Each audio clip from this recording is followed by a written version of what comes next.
In order to create really great classes semester after semester, something to keep in mind is asking your students how they felt about the course when the semester comes to an end.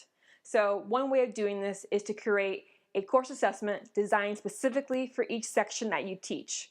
So this is outside of the student evals that students fill out at the end of the semester as part of your college or university. For the course assessments that I create, there are 7 particular areas that I feel are strongly needed in order to get the best sense of what worked and didn't work in my classroom. In the first section, I asked my students about the required text that they read, watched, or viewed. I teach literature and writing courses, so in my literature courses, I tend to have anywhere between 5 to 8 novels, potentially picture books, fairy tales, short stories, etc. that students read throughout the semester.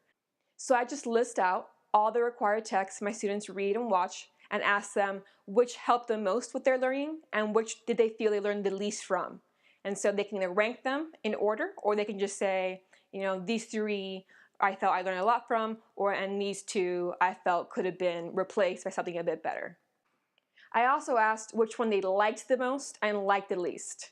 Of course, I would love my students to like all of the books.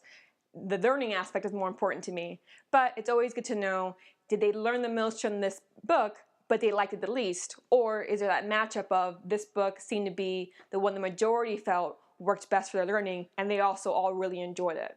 Whenever I have those 2 answers combined together in that way, I make sure to make a point to keep that on my to have again in future courses.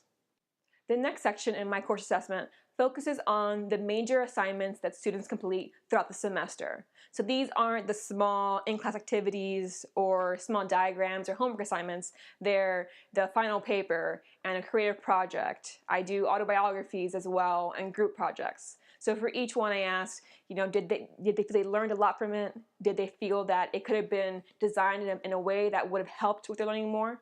So I ask both which worked best, which worked least well, and how would they redesign any of the assignments if they feel they should be redesigned.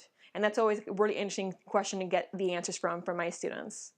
The next 2 sections are about those smaller assignments, both in class and for homework. So I basically ask, in class, did you feel you learned the most from the lectures, from the small group discussions, from the whole class discussions, from the small writing activities I had them do or turn in, using the board or the projector? What do they feel they learned the most from or the least from? What worked best as far as how the class was designed physically, but also in how it's structured day to day, week by week. And then for homework, most of my homework assignments have to do just with reading the course text, but I also have small assignments as well that they can partake in to get either extra credit, or if they miss a class, I might ask them to create some kind of concept mapped or diagram in connection to the narrative we're reading that week. So again, I asked them what worked, what didn't work, and why.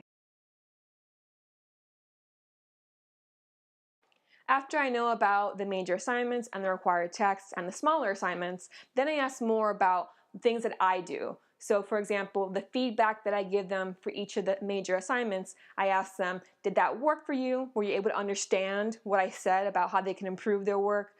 Do they want more type of feedback that I didn't give them?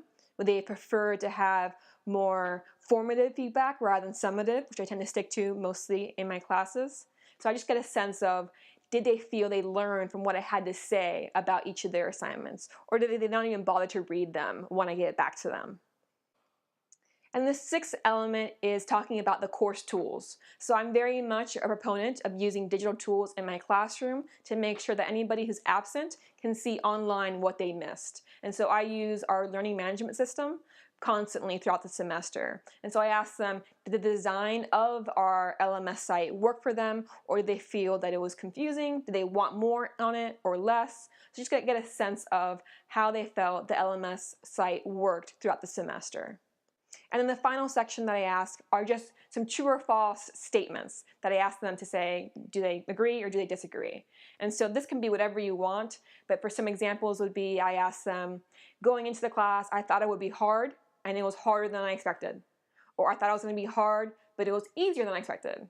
That was going to be easy, but it was harder than I expected, and so on, to have a range of those questions. But then I also asked, I wish that there was more lecture in this class, or I wish we had more background on the authors we were reading, or I wish that there was less discussion and more practicing of writing in the classroom. And so I just have a list of statements, and they can just say true or false. And that's the complete assessment that I have my students complete every semester. As far as how to assign the course assessment, for the most part, I used to print them out and pass them out in class and give them as much time as you needed during the last week to fill it out. But this semester, I tried something new, and I actually made an online version of it. And you can use your LMS site or Google or whatever type of survey creation tool you want to use, and you can just have them fill it out. And that way, you tend to get some graphs or data built in depending on the tool that you use. And so I found a lot of success in having it done in that way. There's also the question of whether or not you have them fill them out anonymously or put their name on it. Personally, I feel anonymous works better because they tend to be more truthful in that way. And so I say, if you want me to know who said this about my class, feel free to put your name, but that's totally optional because I'd rather have your honest opinions on how the class went. If you want to know more about my course assessment practices, go ahead and check out my blog post that I have linked below, as that ties in straight into this video.